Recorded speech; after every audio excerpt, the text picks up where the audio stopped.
Xpander Hybrid udah meluncur, tapi di Thailand. Bedanya apa aja? Ada emblem hybrid, ada biru-birunya. Terus peleknya juga ada biru-birunya, di sini ada biru-birunya lagi. Emblem hybrid sama pas masuk ke dalam, setirnya sama kayak punya X-Force, speedometernya punya X-Force, shifternya ini baru, lebih keren. Nah, yang paling asik menurut gua ya, mobil itu nggak cuma makin irit, tapi makin kenceng. Lihat dong, motor listriknya 116 PS dan torsinya 255 Nm, dan mesin bensinnya sekarang jadi 1500 cc dengan tenaga 95 PS dan torsinya 134 Nm. Jadi, mobil ini nggak cuma irit, tapi bakalan kenceng. Penasaran kan? Gue juga. Kira-kira kapan ya sampai Indonesia ya? Tahukah kamu, kalau mobil hybrid itu sebenarnya punya dua mesin berbeda di bawah kapnya, yang saling berbagi tugas secara jenius. Bayangkan sebuah mobil yang tidak hanya mengandalkan bahan bakar minyak, tetapi juga memiliki kekuatan petir di dalamnya. Selama ini, kita mungkin berpikir keduanya bekerja bersamaan sepanjang waktu dan membuat boros. Namun kenyataannya, mereka berkolaborasi seperti duet maestro yang saling mengisi demi efisiensi maksimal. Mari kita bedah rahasia teknologi luar biasa ini. Jantung pertama adalah mesin pembakaran internal atau mesin bensin konvensional yang sudah kita kenal selama ratusan tahun. Mesin ini sangat perkasa saat melaju di kecepatan tinggi dan konstan, seperti di jalan tol bebas hambatan.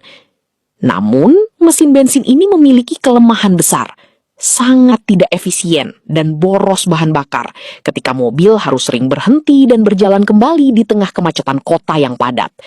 Disinilah letak masalah utamanya.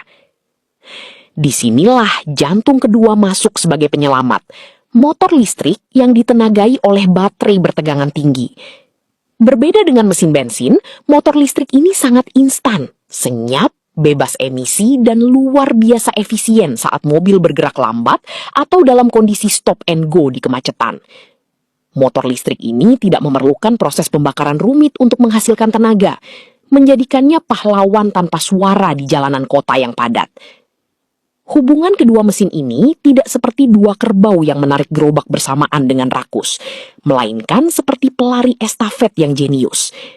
Saat Anda pertama kali menginjak pedal gas dan mobil mulai bergerak perlahan dari posisi diam, motor listrik mengambil tongkat estafet pertama.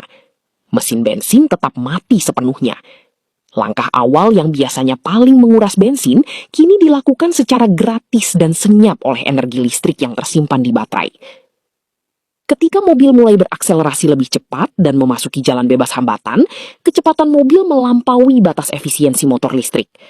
Di momen presisi inilah perpindahan estafet yang mulus terjadi tanpa Anda sadari. Motor listrik beristirahat dan mesin bensin yang perkasa langsung menyala untuk mengambil alih kendali penuh. Mesin bensin kini bekerja pada zona efisiensi optimalnya, memutar roda sekaligus mengisi kembali daya baterai yang mulai berkurang. Kejeniusan sejati dari sistem ini terjadi saat mobil melakukan pengereman. Pada mobil biasa, energi kinetik saat mengerem akan terbuang sia-sia menjadi panas pada piringan rem. Namun pada mobil hybrid, ketika pedal rem diinjak, motor listrik berputar secara terbalik dan bertindak sebagai generator. Proses ini menangkap energi gerak yang melambat, mengubahnya kembali menjadi energi listrik, lalu menyimpannya ke dalam baterai. Ini disebut pengereman regeneratif. Siapakah sutradara di balik orkestra teknologi yang rumit ini? Jawabannya adalah power split device atau perangkat pembagi daya yang bertindak sebagai otak transmisi. Perangkat ini secara konstan menghitung parameter berkendara ribuan kali per detik, memutuskan kapan harus menggunakan motor listrik, kapan harus menyalakan mesin bensin, atau kapan harus memadukan keduanya saat Anda membutuhkan akselerasi instan yang sangat kuat untuk menyalip kendaraan lain.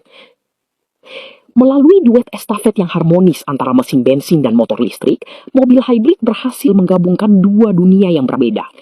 Kita mendapatkan jarak tempuh yang jauh tanpa kecemasan kehabisan daya, sekaligus menghemat bahan bakar secara drastis dan mengurangi emisi karbon berbahaya di lingkungan sekitar kita. Ini bukanlah tentang memiliki dua mesin yang boros, melainkan tentang kecerdasan teknologi yang berbagi tugas demi masa depan bumi yang lebih hijau dan bersih di masa depan.